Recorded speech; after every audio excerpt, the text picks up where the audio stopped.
One of the main conclusions was that despite the fact that European Commission has this standards on public consultations and mechanisms standard consultations, and moreover their policies are elaborated in the procedures of these obligatory public consultations and different public consultations with their stakeholders on different policies. They are not imposing these obligatory procedures to our side. So, and unless we are not accepting the same standards and procedures of policy making with their standard of public communications with stakeholders, we will not be able to say that we are a democratic country with a policy mechanism in a democratic way. Mm-hmm. It started from the question on how we can, how civil society can monitor and can be involved in different stages of ENPI, which is planning, implementation, monitoring, and evaluation. And then when we saw that the monitoring and involvement of civil society is only a small part of the whole system of ENPI efficiency, then we also were looking at different stages and different actors. So it started from civil society perspective, but it opened a wider door, a wider perspective on the analysis. I see. And it was at the very beginning, it was 5 countries, so it was not something that came afterwards. So we deliberately had this 5 countries perspective first, but first we did not envisage that the reports would be so different that there will be a necessity to harmonize them and to have a general summary afterwards. That was our second stage of the research, as I call it now. Were you surprised by what you found?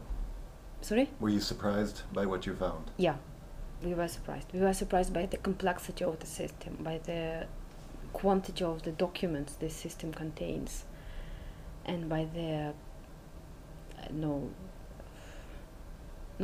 non-coherent information that is available on the websites. So the system seems to be open, but it's not that.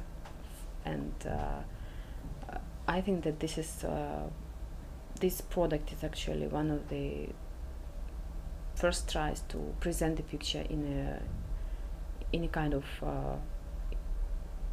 whole way, whole perspective, to see all the documents, all the stages, all the components of the ENPI. And so and we were surprised, really surprised. I never thought that there are 4 strategy papers, not 1.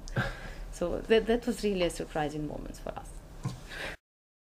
What kind of reaction have you gotten to the report? It was quite a bit of reaction, I think, over at the EU. Mm-hmm.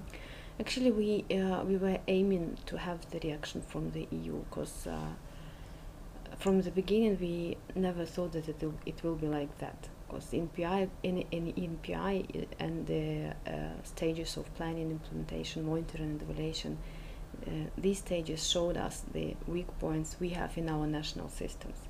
And what was the most surprising is that these weak points were also quite similar in the national systems of policy making of our neighbors as well. Yes. So that is why we expected this reaction to be on European side, because we delivered more than we expected, even not expected from ourselves. Yes. That we will get to this level of analysis. Yes. Yes. Because first we were aiming at having the picture on how civil society can monitor aid from EU, but then we ended up with the recommendations that our national policy machines or institutions are not ready for such type of aid as policy-driven aid, which is actually EU is offering us. Yes. Within the framework of ENPI. Yes. And so then tell me a little bit about how you gathered the data for the study.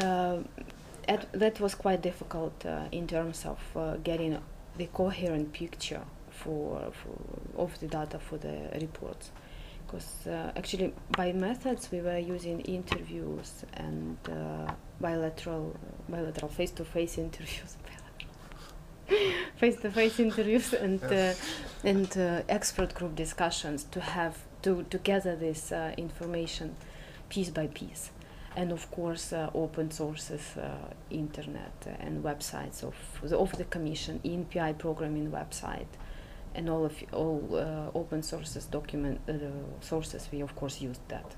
Yes. Mainly it was websites. I would say that mainly it was websites and interviews with our EU delegation here, and with European experts as well here, and some leaders, international both, and domestic as well. How did you pick the 4 countries? Actually, that was not that difficult to think about, because it's ENPI Eastern countries. Yeah. So that was, we thought that it is necessary to have the whole picture, and only Belarus fell out of our sample on obvious reasons. So we wanted to have a coherent picture. That is why we wanted to work with these 5 countries. So tell me. But that was not us who were doing all 5 reports.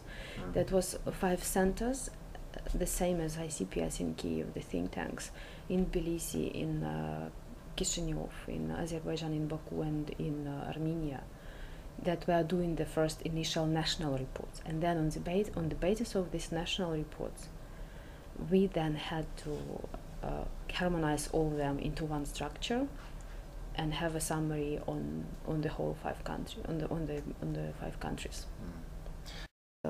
Of course, the thinking in this direction is taking place, and now we have this comprehensive institution building component actually already formed in the strategic framework which Commission already offered for Eastern neighbors in the framework of Eastern Partnership. And it's very important, and it's very urgent in terms of necessity for us to have this kind of framework, which is aimed actually at reforms of our institutions, of our public institutions. Because in our report we came to one of the main conclusions is that our public institutions are not democratic, and they need help to be transferred to be democratic. And this comprehensive institution building component is one of those instruments which is urgently needed. So if you wanted to explain this to somebody who had not read the report, how would you describe the most important thing that you found, that you discovered in the finding? First is that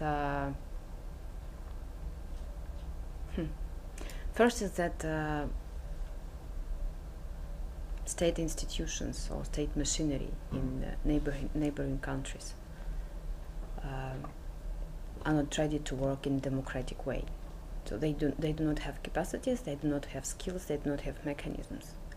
That is why they are not ready to have a policy-driven technical instrument of aid modality, as Commission already offers, starting from 2007. And it's not enough to talk about civil society involvement in the ENPI processes if we are not talking about civil society involvement or non-state actors involvement in policy-making mechanisms on national level.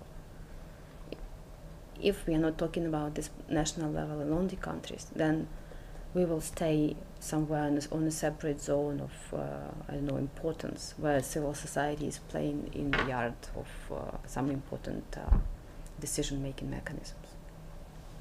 That's, I would think, the most important thing I would like to let know everybody out of this report.